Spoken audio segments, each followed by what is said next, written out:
Percaya kepada orang lain. Rasa percaya kepada orang lain adalah kualitas penting dari seseorang yang berpengaruh ketika bekerja dengan orang lain. Namun, jika Anda ingin menjadi orang yang berpengaruh, Anda perlu memiliki faktor-faktor pembangunan kepercayaan. Ingat, sebagian besar orang tidak percaya kepada dirinya sendiri. Banyak orang tidak mempunyai seseorang yang percaya kepada mereka. Banyak pula orang yang mengetahui seseorang percaya kepada mereka. Bahkan, banyak orang akan mengerjakan apapun untuk memenuhi kepercayaan Anda kepada mereka. Percaya kepada orang lain memerlukan lebih dari sekedar kata-kata atau perasaan positif tentang dirinya. Untuk menumbuhkan sikap percaya kepada orang lain, Anda harus percaya kepadanya. Percaya kepada orang lain, Anda harus percaya kepadanya. Meneguhkan kekuatannya, menyebutkan kesuksesan di masa lalu, menanamkan kepercayaan dirinya ketika ia gagal, memvisualisasikan kesuksesannya di masa depan, dan mengharapkan suatu tingkat kehidupan yang baru kepadanya.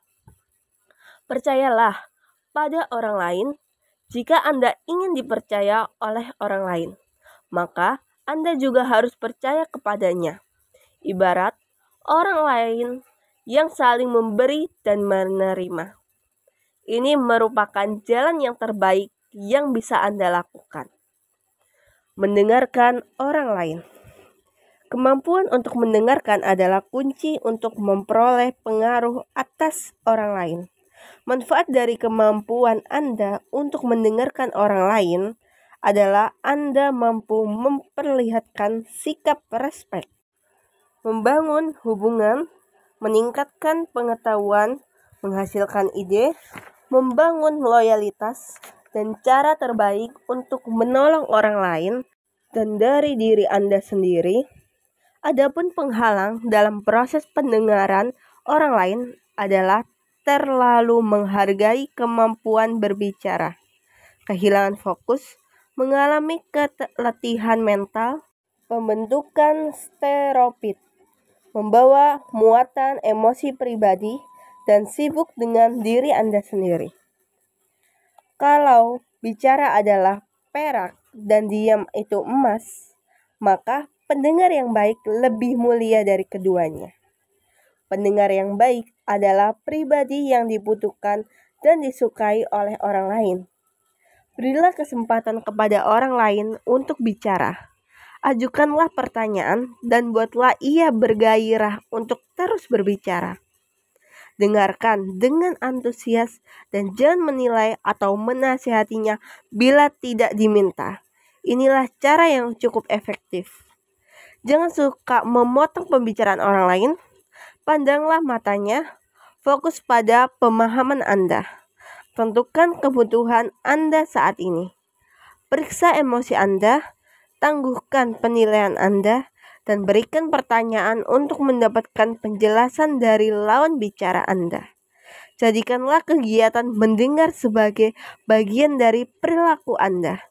Ini adalah cara yang cukup efektif. Memahami orang lain.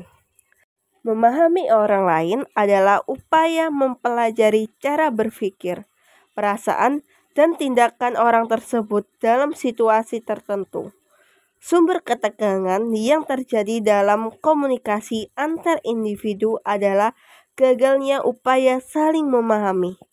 Beberapa alasannya antara lain: pertama, ketakutan, khawatir adanya penolakan, tidak diakui, tidak dihargai, terancam, menimbulkan kekacauan, dan kehilangan pekerjaan. Sikap egois, menempatkan sisi saya sebagai yang terpenting dan lalai menghargai orang lain. Gagal mengakui kesamaan.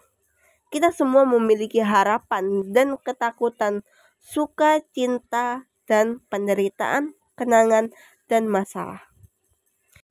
Setiap orang dapat menjadi orang penting jika ia memahami dan mempercayai orang lain. Oleh karena itu, Anda harus memahami perspektif dan mengulurkan tangan kepada orang lain dengan tanggapan yang kuat dan hati yang lembut. Dengan demikian, orang lain pun akan memberikan respon secara positif atas sikap Anda. Perilakukan orang lain seolah-olah ia adalah orang yang paling penting sedunia. Timbal balik, orang akan cenderung membalas apa yang telah dilakukan oleh orang lain.